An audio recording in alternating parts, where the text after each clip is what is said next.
Le revirement de la position du Premier ministre espagnol Pedro Sánchez au sujet du Sahara occidental continue à faire des vagues au sein de la Chambre parlementaire espagnole.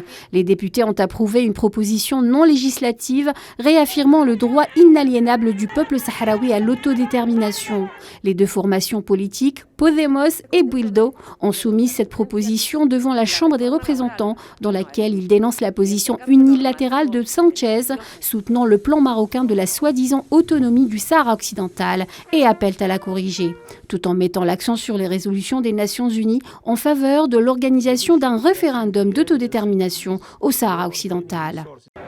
Au cours de débats houleux, les groupes parlementaires ont qualifié la position de Sánchez de trahison au peuple sahraoui. Ce vote soutient le rejet des prétendues résolutions que l'occupant marocain tente d'imposer avec le soutien de certaines parties qui veulent contourner les dispositions du droit international garantissant le droit du peuple sahraoui à l'autodétermination et à l'indépendance.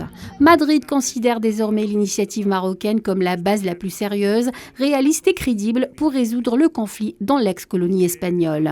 Ce vote coïncide avec la visite d'État du Premier ministre espagnol Pedro Sánchez et de son ministre des Affaires étrangères José Manuel Álvarez au Maroc pour rétablir les relations bilatérales suspendues depuis un an.